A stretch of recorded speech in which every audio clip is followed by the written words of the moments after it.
নমস্কাৰ সকলকে মোৰ অন্য এটা ভিডিঅ'লৈ আপোনালোকক আকৌ এবাৰ স্বাগতম জনাইছোঁ। আজি আহিছোঁ ইয়াৰ গেটখন আপোনালোকক দেখুৱাইছিলোঁ নহয়। মোৰ স্কুলৰ ওচৰতে এটি মন্দিৰ আছে আৰু এই মন্দিৰ দৰ্শন কৰিবৰ বাবে মই এবাৰ দ্বিতীয়বাৰ আহিছোঁ। যিহেতু স্কুল আছিলে, স্কুলৰ পৰা আহি মই আবেলি আপোনালোকক এই ৰাস্তাইদি বলকচোন সেই মন্দিৰটোলৈ আপোনালোকক মই লৈ যাওঁ।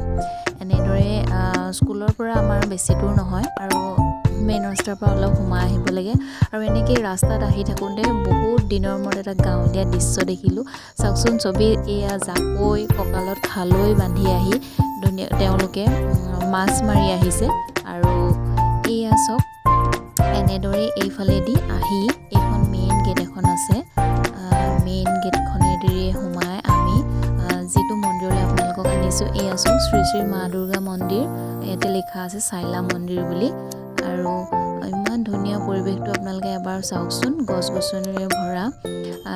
এতিয়া আমি আবেলি অহাৰ বাবে ইয়াত জনসমাগমটো কম, কিন্তু ৰাতিপুৱাৰ পৰা ইয়াত ভক্তগণৰ প্ৰায়ে প্ৰৱেশ ঘটিয়ে থাকে। তেওঁলোকে মানে ৰাতিপুৱাৰ পৰা ইয়াত ভিৰ সমাগম হয়। তেওঁলোকে পুৱাৰ সোনকালেই আহি পিনে ইয়াত মন্দিৰভাগ দৰ্শন কৰিবলৈ বুলি দূৰ দূৰণিৰ পৰা গাড়ী মটৰ লৈ এনেদৰে আহে।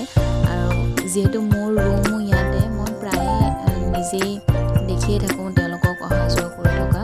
আৰু ইয়াত যিগৰাকী দেৱী মাৰ মন্দিৰটো চোৱা চিতা কৰি আছে, তেওঁ প্ৰায় মানুহবিলাকৰ বেমাৰ আজাৰৰ পৰা ধৰি কিছুমান ভাল ভাল কৰ্মও কৰি আহিছে আৰু চোৱা চিতাও কৰে ইয়াত যিহেতু। আৰু সকলোৱে ধূপ ধূনাও জ্বলায় আৰু এই গছবিলাকক দেখিছে যে ৰঙা ফিটা, তেওঁলোকৰ নিজৰ মংগল কামনাৰ বাবে আৰু নিজৰ সপোনবিলাক দিঠকত পৰিণত কৰিবৰ বাবে কিছুমানে আহি এনেদৰে ইয়াত ৰঙা ফিটাও বান্ধি থৈ যোৱা আমি দেখিছোঁ।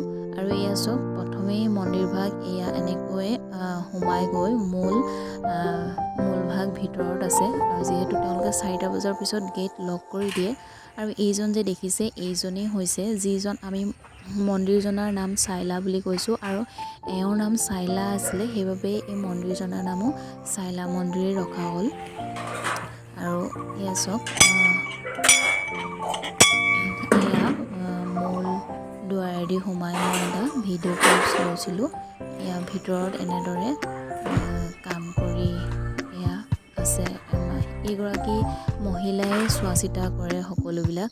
আৰু চাওক, ইয়াত এনেদৰে মানুহক বহিবৰ বাবে ঠাই ধুনীয়াকৈ বনাই দিয়া হৈছে। যিহেতু মই আপোনালোকক কৈছোঁৱেই ইয়াত বহুত ভিৰ হয়। এতিয়া সময়টো মই এটা মানুহ যোৱাৰ পিছতহে আহিছোঁ, যিহেতু ভিডিঅ' কৰিবৰ কাৰণে অলপ অসুবিধাৰ সৃষ্টি হয়। আৰু এনেদৰে বনাই দিয়াৰ পিছত এই ফেনৰো ব্যৱস্থা কৰি দিছে চাওক, যাতে গৰমত অহা মানুহখিনি অকণো কষ্ট নাপায়, কাৰণ দূৰৰ পৰাই অহা মানুহ প্ৰায়ে ইয়াত থাকে। আৰু মানে গেটো, মন্দিৰলৈ সোমোৱা গেটো বহুত কেইখনে বনাই দিয়া হৈছে। আৰু চাওকচোন, গছ গছনিবিলাক ইমান ধুনীয়াকৈ ইয়াত আছে।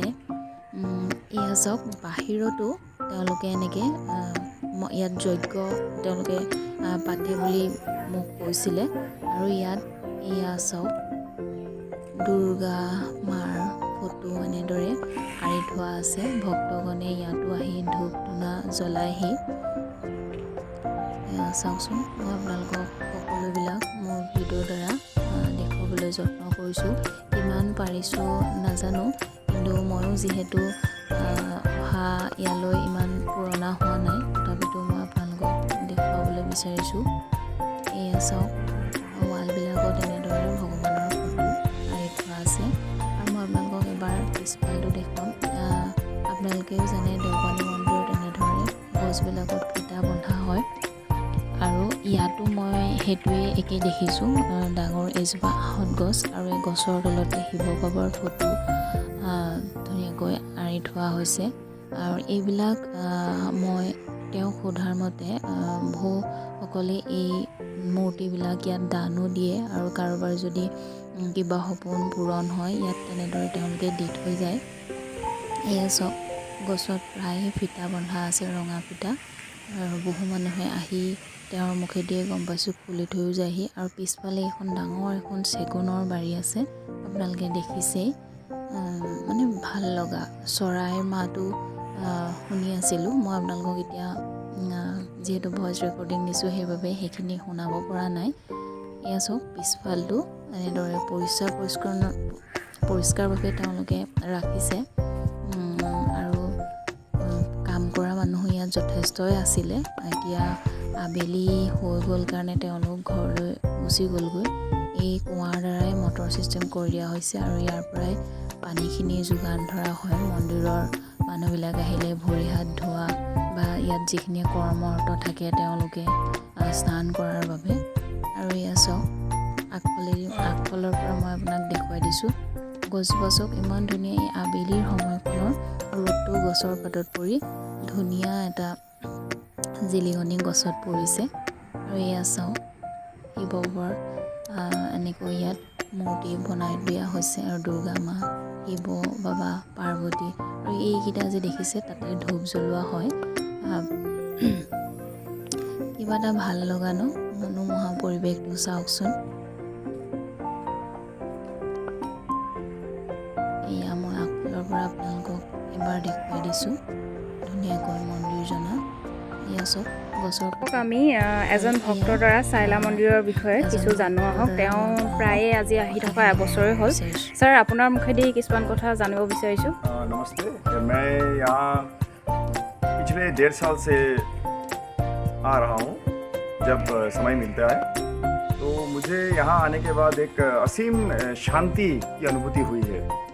विशेषकर शाम के समय ही आ पाता हूँ यहाँ पर और जितना मुझे विश्वास है माता जी ने मेरे कई समस्याओं का समाधान किया है।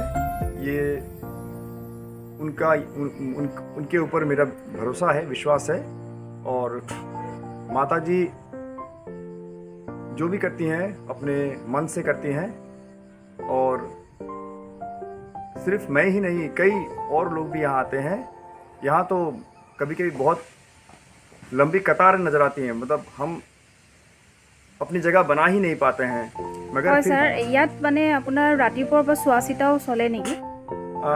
माए चोआ चिताओ करे। हम ये तो सुनते हैं और माता जी देखती भी हैं और माता जी समस्याओं का समाधान भी करती हैं।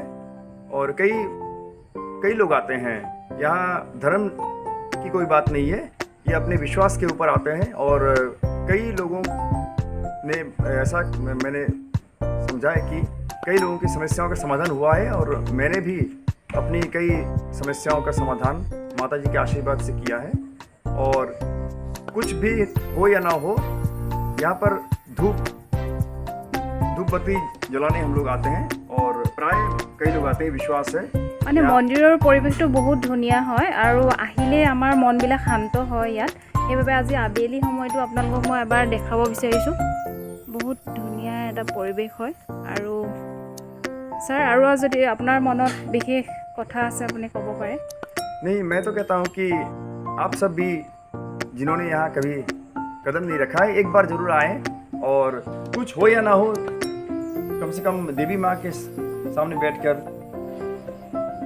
आशीर्वाद उनका लें और धूप बत्ती दे के जाएँ यहाँ और अपना खुद आके देखें तो समझेंगे शांति मिलती है यहाँ पर, मतलब भटके लोगों को रास्ता मिलता है। नमस्कार। ঠিক আছে, ধন্যবাদ ছাৰ, আপোনালৈ ধন্যবাদ জনালোঁ। কাৰণ আমাৰ মানুহৰ বিশ্বাসেই প্ৰথম কথা। কাৰণ আমি মন্দিৰত বা নামঘৰতে হওক ধূপ চাকি জ্বলালে আমাৰ মনটো শান্ত হয় আৰু সেইবাবে মই তেওঁৰ দ্বাৰা কিছুমান কথা আপোনালোকক জনালোঁ।